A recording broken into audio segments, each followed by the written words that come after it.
जब भी कोई कंपनी लाइफ टाइम हाई के सेल्स के नंबर प्रोड्यूस करती है, अपनी बैलेंस शीट को अच्छा करती है, अपने डेट को कम करती है और अपने फाइनेंशियल्स को अच्छा करती है, तो किस तरीके से स्टॉक मार्केट भी उसको जो है रिवॉर्ड करता है, वो सारी चीजें आज इस पर्टिकुलर वीडियो में हम रतन इंडिया पावर के अंदर देखेंगे। और उसके अंदर क्या अपॉर्चुनिटीज अभी हैं वो देखेंगे, क्या पोजीशन हमारी होनी चाहिए, हमें क्या करना चाहिए, वो सारी चीजें आज हम बात करेंगे बिजनेस फंडामेंटल और टेक्निकल एनालिसिस के अंदर।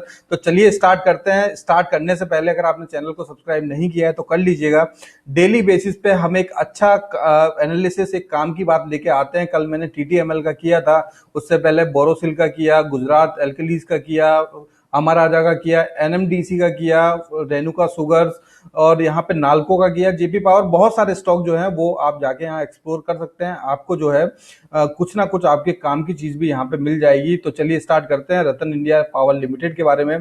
तो सबसे पहले इसका बिजनेस देखते हैं। तो बिजनेस के लिए ये यहाँ पे मैं इसकी वेबसाइट पर आ गया हूँ। एक डाइवर्सिफाइड बिजनेस है, सिर्फ पावर सेक्टर में ये कंपनी नहीं है, ये एंटरप्राइजेस के अंदर भी है, फाइनेंशियल्स के अंदर भी है। यहाँ पे अगर आप देखेंगे, और ये थर्मो पावर के अंदर भी है। तो ये कंपनी जो जिसकी हम बात कर रहे हैं वो पावर सेक्टर से रिलेटेड है। यहाँ पे इसके अंदर रतन इंडिया एंटरप्राइजेस के अंदर इन्होंने जो है कुछ इलेक्ट्रिक जो बाइक्स हैं वो यहाँ पे बनाई हैं। और यहाँ पे अगर इसकी बात किया जाए यहाँ पे, तो ये यहाँ पे जो फाइनेंशियल्स के अंदर भी यहाँ पे है, लोन्स वगैरह प्रोवाइड कराते हैं। और ये एक बैंकिंग की तरह यहाँ पे जो है इसके अंदर काम करते हैं। और दूसरा यहाँ पे अगर इसकी जो ये बाइक का देखा जाए तो यहाँ पे इलेक्ट्रिक बाइक जो है इन्होंने कुछ बाइक्स बनाई है, अच्छा रिस्पॉन्स भी इन्हें मिला है मार्केट से। तो कोई सारा ये वाला बिजनेस भी जो है वो मुझे यहाँ पे अच्छा आने वाले सेक्टर में जिस तरीके से जो डिमांड होने वाली है इलेक्ट्रिक बाइक्स की, तो वो उससे रिलेटेड ये बिजनेस है वहां पे। और अच्छी खासा स्कोप, अच्छी खासी अपॉर्चुनिटी आने वाले टाइम में है। लेकिन हाँ, हम आज इसकी बात नहीं कर रहे हैं, ये इनके अलग सेगमेंट हैं, ये जो इलेक्ट्रिक का है और दूसरा ये जो यहाँ पे फाइनेंस का है। हम बात करेंगे थर्मल पावर की। तो थर्मल पावर के अंदर अगर आप देखेंगे यहाँ पे, तो ये सारे इनके पावर प्रोजेक्ट्स हैं, जिसके अंदर ये अमरावती के अंदर है, एक नासिक के अंदर इनका जो है ये पावर प्रोजेक्ट है। और उसके अलावा इन्होंने जो यहाँ पे मेंशन किया हुआ है, ये one of the largest private players in power generation in India, currently developing 5400 megawatt coal based thermal power projects in Amravati and Nashik in Maharashtra. तो एक प्राइवेट कंपनीज के अंदर जो है ये अच्छा खासा एक इमर्जिंग कंपनी है अभी पावर सेक्टर के अंदर। हालांकि काफी हिकअप जो है इसको आए थे पिछले कुछ सालों में, लेकिन अभी करंट में जिस लेवल पे, जिस तरीके से इन्होंने जो अपने रिजल्ट्स को प्रोड्यूस किया, जैसे कि मैंने बताया कि लाइफ टाइम हाई के रिजल्ट्स हैं, अच्छी खासी जो है थोड़ी बहुत इन्होंने बोरिंग भी कम की और सारी चीजें जो है ये क्वार्टर जो है काफी अच्छा रहा है इनके लिए। तो वो सारी चीजें जो है रिवॉर्ड की स्टॉक मार्केट ने भी, और अच्छा खासा रिटर्न तकरीबन 2 महीने के अंदर ये 200% का रिटर्न दे चुका है। तो सारी चीजें फंडामेंटल के अंदर देखेंगे, बुक्स के अंदर क्या अपॉर्चुनिटीज नजर आती हैं, सारी चीजें जो है फंडामेंटल में चलते हैं और वहां डिस्कस करते हैं। तो यहाँ पे आ गए हम इसके फाइनेंशियल्स के ऊपर। तो यहाँ पे जो है मार्केट कैप इसका 4125 करोड़ का है। उसके अलावा अगर यहाँ पे देखेंगे, और ये 200% के करीबन इंक्रीज हुआ है 2 महीने में। तो आप समझ सकते हैं कि 2 महीने पहले क्या मार्केट कैप यहाँ पे जो है इस कंपनी का होगा। यहाँ पे पी की डिटेल नहीं दी है, आरओसी इसका ठीक ठाक है, यहाँ पे 20% से ऊपर मैं प्रीफर करता हूँ। लेकिन यहाँ पे इसको लाने का मतलब इसलिए है क्योंकि ये जो है अच्छा खासा आरओसी इस साल में यहाँ पे जो है नंबर जो है काफी अच्छे आए हैं। पहले इतना नंबर कभी भी नहीं हुआ करता था। सारा जो डिटेल में नीचे हम बात करेंगे, नीचे देखेंगे, डेट कंपनी के ऊपर है नो डाउट। और पावर सेक्टर की ये जो जितनी भी कंपनी है, चाहे आप जेपी को ले लीजिए, टाटा पावर को ले लीजिए, इनके अंदर ह्यूज जो है इन्वेस्टमेंट होता है। बहुत ही इनकी जो कॉस्ट होती है वो बहुत ज्यादा इनकी कॉस्ट होती है। और जैसे जो ये प्लांट्स के जो काम चलते हैं वो कोई 1 2 3 महीने काम नहीं होता है, सालों साल इनके काम चलते हैं। तो जाहिर सी बात है जब जो इनके अंदर जो इनको जो सारी चीजें डेट लेना पड़ता है अपने कंपनीज को चलाने के लिए, अपने जो पावर प्लांट को चलाने के लिए, उसके अंदर उन्हें अच्छी खासी बोरोइंग यहाँ करनी पड़ती है। तो डेट इसके अंदर भी है नो डाउट। हालांकि डेट कम से कम हो तो ज्यादा बढ़िया है, लेकिन यहाँ डेट है तो वो जो है यहाँ पे जो है बिल्कुल कंसीडर करना चाहिए। और प्रोमोटर होल्डिंग की बात करें तो 44.2% है। प्लेज भी इन्होंने जो है अपने शेयर किए हुए हैं, और वो भी अच्छे खासे शेयर इन्होंने प्लेस किए हुए हैं। और ये बहुत मतलब अच्छी बात नहीं है कि शेयर को प्लेस करना, क्योंकि जब बहुत प्लेस करने से पहले ही बहुत सारे ऑप्शंस होते हैं। जब वो ऑप्शंस बंद हो जाते हैं तब जो प्रमोटर्स होते हैं, कंपनी के जो शेयर्स होते हैं, उनको प्लेस करते हैं। और यहाँ पे जो है करंट प्राइस 7.65 पे ट्रेड कर रहा है। डिविडेंड कंपनी नहीं दिया है। और यहाँ पे जो है ये सारी चीजें कोर फंडामेंटल्स के अंदर जो है आरओसी को अगर छोड़ दिया जाए तो सारी चीज़ें जो है बाकी सारी चीज़ें अच्छी नहीं है। प्रमोटर्स की होल्डिंग की जो बात है वो नीचे हम करेंगे, तो इसके अंदर कोर फंडामेंटल में तो चीज़ें सही नहीं नज़र नहीं आती। लेकिन होता क्या है, जब भी कोई शेयर मल्टीबैगर होता है तो मल्टीबैगर जब भी होता है तो वो बिल्कुल नीचे से ऊपर जाता है, राइट। एक अच्छा खासा अपसाइड उसके अंदर देखने को मिलता है और कोई एक पॉसिबिलिटीज उसके अंदर देखने को मिलती है। तो सेम चीज़ यहाँ पे हम बात करेंगे और देखेंगे कि कुछ इस तरीके की कोई पॉसिबिलिटीज यहाँ पे है या नहीं है, और क्यों इतना जो है इतना अच्छा इतने तेज तरीके से शेयर भाग रहा है। तो क्विकली अब इसके जो है क्वार्टरली रिजल्ट्स के अंदर चलते हैं। तो ये सबसे पहले इसके कॉम्पिटिटर्स हो गए यहाँ पे Adani power grid, NTPC, Adani power और टाटा पावर, जेएसडब्ल्यू एनर्जी। तो ये सारे इनके जो है कोर कॉम्पिटिटर्स हो गए। और अगर आप देखेंगे आरओसी के नंबर में तो सेकंड नंबर पे सबसे ज्यादा आरओसी है इसका। हालांकि आरओसी अभी इंक्रीज हुआ है और अदानी उसके पहले जो है अदानी पावर का आता है। तो चलिए अब क्वार्टरली रिजल्ट्स के अंदर देखें तो यहाँ पे देखिए सबसे बड़ी बात यहाँ पे आप देखोगे 304 दिसंबर के अंदर नंबर था और यहाँ से 862 करोड़ इनका नंबर हुआ है, तकरीबन 3 गुना यहाँ पे हुआ है। तो जब सेल्स में और ये लाइफ टाइम हाई है, तब सेल्स में इस तरीके के नंबर होंगे तो जाहिर सी बात है कि वो स्टॉक जो है उस स्टॉक मार्केट में भी उसके अंदर जो है अच्छा खासा अपसाइड देखने को मिलेगा ही, राइट। ओपीएम की बात करें वो भी यहाँ पे अच्छा है, नो डाउट।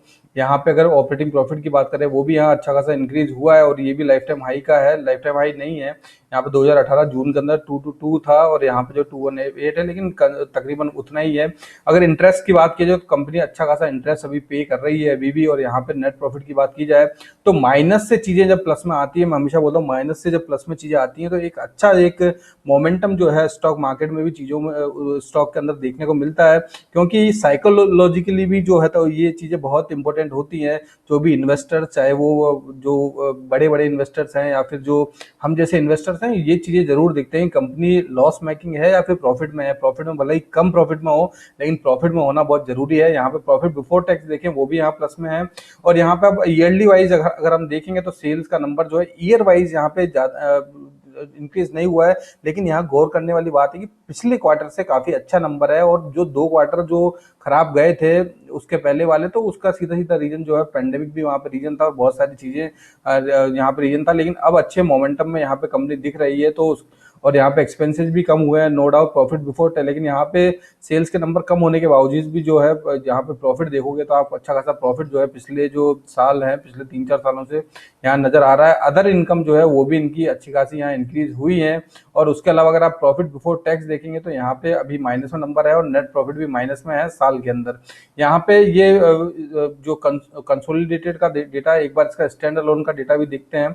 तो स्टैंड अलोन के डेटा में भी यहाँ पे अगर आप देखेंगे तो यहाँ पे स्टैंड अलोन के अंदर जो है वो भी नंबर यहाँ ठीक ठाक नजर आ रहे हैं। इसका मतलब दूसरे बिजनेस जो है वो इनको अच्छा खासा यहाँ पे सपोर्ट कर रहा है, नो डाउट। तो सारी चीजें जो है यहाँ पे पर्टिकुलर इस सिचुएशन में चीजें यहाँ पे अच्छी नजर आ रही हैं। अगर ये यही चीज अगर 6 महीने पहले या 1 साल पहले देखा होता तो वो उसके अंदर जो है मैं बिल्कुल भी इस तरीके का वीडियो नहीं बनाता, क्योंकि वहां से हम कोई भी अपॉर्चुनिटी वहां पे हमें नजर नहीं आती। क्योंकि सारी चीजें जो हो रही हैं वो करंट क्वार्टर और करंट ईयर के अंदर। बैलेंस शीट की बात करें तो यहाँ पे रिजर्व्स के अंदर माइनस में और भी रिजर्व्स इनके जो है यहाँ पे कम हुए हैं। लेकिन अच्छी बात यह है कि यहाँ पे कॉन्टिन्यूसली कंपनी जो है अपनी बोरोइंग्स को कम करे। यहाँ देखिए 14,500 की हुआ करती थी, फिर तकरीबन 1,000 करोड़ कम किया, फिर तकरीबन 2,000 करोड़ कम किया और वापस से 2,000 करोड़ कम किया। तो ये एक अच्छी बात है कि बोरोइंग जितनी इनके ऊपर कम होगी उतना ही ज्यादा इनको जो है प्रॉफिट्स के अंदर हेल्प मिलेगी और उतना ही ज्यादा जो है स्टॉक मार्केट के अंदर स्टॉक भी परफॉर्म करेगा। तो यहाँ पे फिक्स एसेट कंपनी के पास में अच्छे खासे हैं, अदर एसेट जो है वो कंपनी के पास में अच्छे खासे हैं। टोटल नंबर जो यहाँ नजर आता है टोटल एसेट्स का, वो भी अच्छे खासे इनके पास में एसेट्स हैं, नो डाउट। कैश फ्लो की बात करें पॉजिटिव में कैश फ्लो और अच्छे नंबर के साथ में, ये भी अच्छी बात है। रेशियो की बात करें तो यहाँ पे मैं जैसे पहले बता रहा था जो कि माइनस में आरओसी हुआ करता था और यहाँ पे करंट ईयर में जो है अच्छा खासा आरओसी का नंबर यहाँ जनरेट हुआ है। तो ये बिल्कुल देखने वाली बात है कि क्यों हुआ है और सीधा सीधा इसका इम्पैक्ट जो है एक जो सारी चीजें स्टॉक के ऊपर भी नजर आ रही हैं। शेयर होल्डिंग पैटर्न की बात की जाए तो देखिए प्रमोटर ने अपना कंपनी के अंदर सारी चीजें खराब होने के बाद में भी इस साल अपनी जो है होल्डिंग जो है प्रमोटर्स ने यहाँ पे वापस से बढ़ाई है। पहले 53 हुआ करती थी, फिर इन्होंने बेची अपनी होल्डिंग, उसके बाद में अच्छी खासी होल्डिंग जो है इन्होंने इंक्रीज की और प्रमोटर के द्वारा 5% की होल्डिंग भी इंक्रीज करना एक बहुत बड़ी बात होती है। पब्लिक के पास में काफी अच्छी होल्डिंग थी, अभी कम की है पब्लिक ने यहाँ पे, तो भी यहाँ पे 40% की होल्डिंग जो है पब्लिक के पास में है यहाँ पे। और यहाँ पे अगर आप देखेंगे डीआईएस के पास में भी अच्छी होल्डिंग है और एफआईआईस के पास में भी थोड़ी बहुत होल्डिंग है यहाँ पे। हालांकि पिछले साल एफआईआईस ने बिल्कुल इसमें से एग्जिट कर लिया था, लेकिन वापस से अभी कुछ जो है डेटा जो है एफआईआईस की तरफ से भी यहाँ नजर आ रहा है। डीआईएस ने अपनी होल्डिंग थोड़ी सी यहाँ कम की है, और लेकिन अगर आप देखेंगे पिछले 2-3-4 सालों में डीआईएस ने अपनी अच्छी खासी होल्डिंग यहाँ बढ़ाई थी और उसके बाद में जो है थोड़ा सा यहाँ पे प्रॉफिट बुकिंग डीआईएस की तरफ से देखने को मिली है। पब्लिक की बात करें तो पब्लिक के अंदर बड़े प्लेयर्स भी इसके अंदर हैं। अगर आप आदित्य बिरला की बात करें तो 15% का स्टेक उनके पास है, इंडिया बुल्स की बात करें तो 4% का स्टेक उनके पास है, तो सीधा सीधा 20% तो यही हो गया। तो यहाँ मुझे लगता है कि छोटे मोटे 1% से नीचे वाले भी कुछ प्लेयर होंगे, तो यहाँ पे 15-17% की होल्डिंग जो है पब्लिक के पास में होगी। और यहाँ पे अगर इतनी इस तरीके के स्टॉक में पब्लिक की जो होल्डिंग अगर इतनी कम हो, तो वहां पे कुछ ना कुछ अपॉर्चुनिटी, कुछ ना कुछ काम की बात जो है वहां पे बिल्कुल होती है। तो ये सारी चीजें फंडामेंटल के रिगार्डिंग हो गई। आई होप कि ये फंडामेंटल के रिगार्डिंग सारी चीजें आपको अच्छी लगी होंगी तो कमेंट करके जरूर बताइएगा। उसके अलावा वीडियो को लाइक जरूर कीजिएगा if you are liking this content, और सब्सक्राइब भी जरूर कर लीजिएगा। और इंपॉर्टेंट अपडेट जैसा कि मैं पिछले कुछ वीडियोज में बता रहा हूँ, every week I will pick three person जो कि कमेंट करते हैं और जो सब्सक्राइबर्स हैं, क्योंकि कमेंट सब्सक्राइबर्स तो मेरे को नहीं पता पड़ता है कौन है, लेकिन कमेंट्स जो हैं वो होंगे तो मैं उनमें से पिक करूंगा और 1 महीने तक जो है मैं उनको जो है फ्री कंसल्टिंग जो है प्रोवाइड कराऊंगा। और तो सारी चीजें हो गई यहाँ पे। अब चलते हैं इसके जो है टेक्निकल्स के ऊपर इसके अंदर जो है क्या अपॉर्चुनिटी यहाँ पे नजर आती है। तो टेक्निकल्स में जाने के लिए लेट मी ओपन इट। अगर टेक्निकल के अंदर चले यहाँ पे,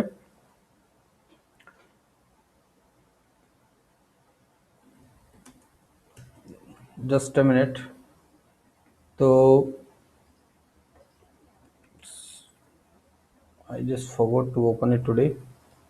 सो this is Ratan India Power, और यहाँ पे अगर हम चलें और यहाँ पे देखें तो ये यहाँ पे देखिए सबसे अच्छी बातें जो है वो मैं आपको बताता हूँ यहाँ पे। और यहाँ पे आप अब देखेंगे अगर यहाँ पे तो पिछले कुछ टाइम का मोमेंट देखते हैं, स्टार्टिंग से इसकी हिस्ट्री देखते हैं। तो हिस्ट्री में अगर आप देखेंगे यहाँ पे तो यहाँ पे जो है सबसे अच्छा एक चार्ट पैटर्न जो मैं हमेशा आपको बताता हूँ, एक राउंडिंग, बहुत अच्छा राउंडिंग यहाँ बनाया था स्टॉक ने, और राउंडिंग बनाने के बाद में इसी तरीके से स्टॉक जो है ऊपर निकल गया। हालांकि एक शार्प रैली यहाँ पे हुई है, शार्प रैली जब होती है तो वहां पे नीचे आने के चांसेस भी काफी होते हैं, लेकिन जो मैं बताना चाहता हूँ वो ये है कि यहाँ पे देखिए राउंडिंग, बहुत अच्छा राउंडिंग इसने बनाया और हमेशा राउंडिंग काम करते हैं। राउंडिंग का मतलब एक अक्यूमुलेशन होता है, चीजों को इकट्ठा करना होता है, खास तौर से जब शेयर जो है कंपनी के अंदर कुछ अच्छी परफॉर्मेंस ना हो, लेकिन उसके बाद में जब कुछ इस तरीके का डेटा जो अभी करंट में नजर आ रहा है अगर ऐसा आता है तो अच्छे खासे जो है अपसाइड देखने को मिलते हैं।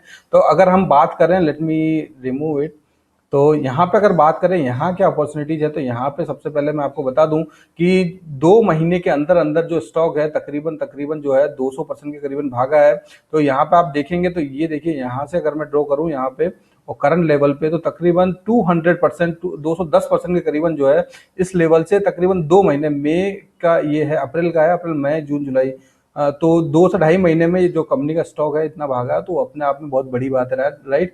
पहली चीज ये हो गई। अब दूसरी चीज यहाँ देखें तो देखिए जिस तरीके के वॉल्यूम्स यहाँ पे नजर आए थे इस वाले लेवल पे, अब यहाँ पे आप देखो बहुत अच्छे वॉल्यूम्स यहाँ नजर आए थे, फिर भी शेयर ने कंसोलिडेट किया काफी टाइम तक।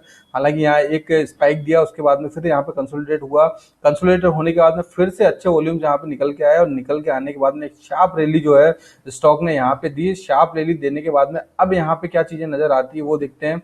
एक इसने अपना हाई बनाया 9.65 का, उसके बाद में वापस से जो है स्टॉक जो है 7.25, तकरीबन ₹2.5 का करेक्शन यहाँ हो चुका है। तो यहाँ पे अब सबसे पहले तो एक इसका जो स्ट्रॉन्ग सपोर्ट है वो मैं आपको बताता हूँ। क्या एक इसका स्ट्रॉन्ग सपोर्ट है, वो स्ट्रॉन्ग सपोर्ट इसका यही है जो इसने अभी लाइफ टाइम हाई बनाया। देखिए ये अगर आप देखेंगे यहाँ पे ये वाली लाइन, तो यहाँ पे ये सीधा सीधा यहाँ पे इसका जो स्ट्रॉन्ग रेजिस्टेंस था यहाँ पे, और यहाँ पे भी रेजिस्टेंस इसने लिया, यहाँ पे भी लिया, तो यहाँ पे इसने सपोर्ट रेजिस्टेंस लिया, फिर यहाँ लिया, फिर यहाँ लिया। तो ये इसका एक strong resistance, as well as strong support भी होगा जब ये इस रेंज को ब्रेकआउट देता है। उसका रीजन मैं आपको बताता हूँ।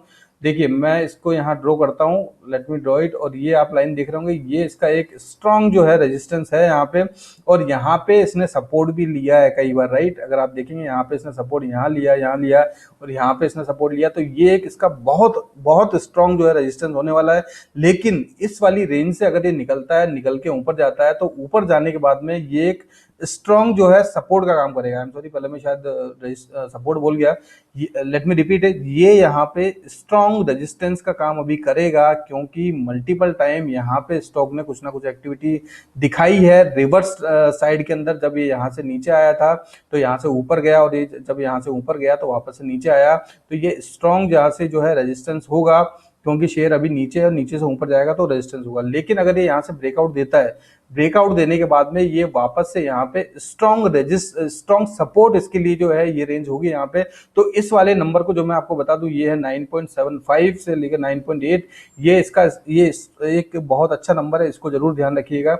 और यहाँ पे अगर आप देखेंगे इसके अंदर करंट में क्या एक्टिविटी है, तो सबसे पहले मैंने आपको वॉल्यूम्स का बता दिया कि अच्छे खासे वॉल्यूम्स यहाँ पे नजर आ रहे हैं, और नो डाउट। लेकिन यहाँ पे आप देखेंगे तो यहाँ पे करंट के अंदर इसने जो है ये जो डीएमए है इससे ये नीचे आया, लेकिन नीचे आने के लिए सबसे पहले इसके हिस्ट्री की बात करते हैं। तो हिस्ट्री के अंदर देखते हैं, देखिए ये जो डीएमए है, हमेशा जब भी इस डीएमए पे स्टॉक आया है तो थोड़ा सा नीचे गया है, फिर वापस से इसने पुल बैक किया है। अगर आप देखें यहाँ पे तो ये इस डीएमए के अंदर हमेशा से इस तरीके से इसने जो है एक्टिविटी दिखाई है, इफ यू कैन सी। और यहाँ पे वापस से ये जो है एक यहाँ पे जो है थोड़ा सा और नीचे आके या फिर थोड़ा सा यहाँ पे एक कंसोलिडेशन के अंदर आ सकता है। उसके बाद में एक अच्छा है एक मोमेंट जो है नीचे की साइड या ऊपर की साइड दोनों साइड में ये दिखा सकता है। लेकिन अब करंट लेवल पे क्या करें, करंट लेवल पे इसका जो रेजिस्टेंस अगर यहाँ पे आप देखोगे सपोर्ट, तो इसका जो सपोर्ट है यहाँ पे सपोर्ट नजर आता है, जो कि 6.675 जो है ₹6.75, ये इसका जो है सपोर्ट नजर आता है यहाँ पे। तो यहाँ से जो है एक रिवर्स ट्रेंड में जाने के पूरा पूरा ये यहाँ पे मानता रखता है। और उसके अलावा आज भी ये शायद अपर सर्किट में था, यस ये अपर सर्किट में था, तो यहाँ से भी ये जो है हो सकता है यहीं से ये ऊपर निकल जाए। लेकिन ये तो हो गई इसकी शॉर्ट टर्म की बात, क्योंकि शॉर्ट टर्म में चीज़ों को बताना थोड़ा सा मुश्किल होता है सबके लिए, तो लेकिन मैं हमेशा शॉर्ट टर्म और लॉन्ग टर्म दोनों बताता हूँ। तो ये शॉर्ट टर्म की बात होगी। अब लॉन्ग टर्म के अंदर तो कोई वरी करने की जरूरत है नहीं, लेकिन ये ध्यान रखिए ये वाली रेंज जो 5.65 मैंने बताई थी, ये एक स्ट्रॉन्ग रेजिस्टेंस और सपोर्ट का काम करेगी। लेकिन लॉन्ग टर्म के अंदर जो है ये आपको अच्छा रिटर्न देगी। लॉन्ग टर्म से मतलब यहाँ पे जो है कोई 5-10 साल नहीं है, मैं 1 साल से 1.5 साल की बात कर रहा हूँ, 6 महीने से 1.5 साल की बात कर रहा हूँ। यहाँ पे ये शेयर आपको 2 गुना 3 गुना भी रिटर्न दे सकता है, क्योंकि अच्छा पोटेंशियल इसके अंदर है अभी। और जिस तरीके से इसके जो नंबर्स यहाँ पे निकल के आ रहे हैं, जिस तरीके की एक्टिविटीज कंपनी के अंदर हो रही है बोरोइंग से रिलेटेड, तो वहां पे जो है सारी चीजें यहाँ पे अच्छी निकल के आ रही हैं। लेकिन शॉर्ट टर्म के अंदर थोड़ा सा यहाँ पे ध्यान से काम करिएगा। और ये जो मैंने रेंज बताई है आपको 9.65 और उसके बाद में 6.75, ये इसका स्ट्रॉन्ग जो है रेजिस्टेंस यहाँ पे होने वाला है। उसके अलावा फिर उसके बाद में ये सपोर्ट होने वाला है। उसके अलावा फिर ये 5.35 का एक सपोर्ट यहाँ पर होगा, क्योंकि देखिए जब राउंडिंग बनते हैं तो मैक्सिमम चांस होते हैं कि राउंडिंग की तरीके से ही शेयर ऊपर जाता है, राइट। लेकिन यहाँ पे ये शार्प तरीके से ऊपर गया, तो शार्प तरीके से थोड़ा सा अपने आप को कंसोलिडेट जरूर कर सकता है, और इस रेंज में बिल्कुल आगे आपको जो है यहाँ पे कंसोलिडेशन ये दिखा सकता है। और उसके बाद में एक अच्छा खासा अपसाइड जो है अगर ये लेवल्स को ब्रेक करता है तो वहां पे देखने को मिल सकता है। लेकिन यहाँ तक में वरी करने से पहले सबसे पहले यहाँ तक का तो देख लें क्या टारगेट नजर आता है। तो यहाँ तक में भी अगर देखें तो और करंट लेवल से मैं देखूं यहाँ पे, तो तकरीबन 36% का यहाँ पे रिटर्न नजर आता है जो टारगेट है हमारे करंट लेवल से। तो कोई क्या वरी करने की जरूरत है, अगर 35% भी हमें मिलता है पिछले आने वाले 2-3-4 महीनों के अंदर, तो क्या बुरा रिटर्न है, बहुत अच्छा रिटर्न है, राइट। उसके बाद में यहाँ वाली रेंज में बाद में वरी करेंगे, कोई देखेंगे बाद में किस तरीके से हम, हो सकता है प्रॉफिट बुकिंग यहाँ पे आए तो हम भी प्रॉफिट बुकिंग करके निकल जाए यहाँ पे, तो कोई उस तरीके की जो है वरी करने यहाँ जरूरत नहीं है। तो करंट लेवल पे भी पोजीशन हम बना सकते हैं। उसके अलावा अगर मेरे हिसाब से तो करंट लेवल पे हम बना सकते हैं, कोई यहाँ पे वरी करने की जरूरत नहीं है। लेकिन अगर थोड़ा सा नीचे आता है, क्योंकि इस तरीके के स्टॉक जब नीचे आते हैं तो 4-5-10-15-20% कब नीचे आ जाते हैं पता भी नहीं चलता, राइट। तो नीचे आ जाए तो वहां पे टाइम निकलने का नहीं है, वहां पे टाइम उसको एवरेज करने का है। अगर थोड़ा भी हमारे पास कुछ सरप्लस है तो वहां पे भी हम यूज कर सकते हैं। और उसके बाद में जब भी अपसाइड में जाएगा तो सारी भरपाई वो जो है 1-2 ट्रेडिंग सेशन के अंदर कर देगा। तो ये इसके शॉर्ट टर्म के भी मैंने बता दिए, लॉन्ग टर्म का भी मैंने बता दिया। लॉन्ग टर्म के अंदर तो देखिए मल्टी बैगर का मतलब, लॉन्ग टर्म के अंदर मल्टी बैगर का मतलब यही होता है कि मल्टीपल वहां से जो है रिटर्न्स दे। फिर भी मैं आपको बता देता हूँ, ये जो इसका जो प्रीवियस लाइफ टाइम हाई था, इससे पहले निकलने की तो कोई ज़रूरत यहाँ पे है नहीं, जो भी तकरीबन 90% का रिटर्न यहाँ पे नज़र आता है। तो सारी चीज़ें, टारगेट्स वगैरह सारी चीज़ें अच्छी लग रही हैं कंपनी के अंदर, सारी जो जिस तरीके के फॉर्मेशन हो रहे हैं वो भी अच्छे लग रहे हैं। तो आप अपने हिसाब से अपनी पोजीशन बना सकते हैं। मैं बस आपको एजुकेट कर रहा हूँ, आप असिस्टेंस के लिए मुझे यूज़ करें। उसके अलावा भी कोई हेल्प चाहिए तो मुझे आप जो है यहाँ कमेंट बॉक्स में ज़रूर बताएं, मैं ज़रूर आपकी हेल्प करूँगा। उसके अलावा बहुत सारे हमारे जो सब्सक्राइबर्स हैं वो भी बिल्कुल सपोर्ट कर रहे हैं, वो भी जहाँ पे उनको लगता है कि हमें किसी पर्टिकुलर पर्सन ने कमेंट किया और हमें रिप्लाई करना चाहिए, तो वो खुद भी रिप्लाई कर देते हैं। And I really appreciate it, thank you so much guys, I need your support and I am sure like काफ़ी अच्छी बड़ी फैमिली हमारी बहुत जल्दी होगी। Thank you so much guys for your love and support, and कल वापस मिलेंगे एक नए स्टॉक के साथ में। कोई भी पर्टिकुलर स्टॉक में चाहिए हो अगर आपको लगता है तो वहाँ पे कमेंट करके बताइए, मैं ज़रूर उसको कंसिडर करूँगा। सो कल वापस मिलते हैं। In the meantime take care, bye bye, अपना ध्यान रखिएगा।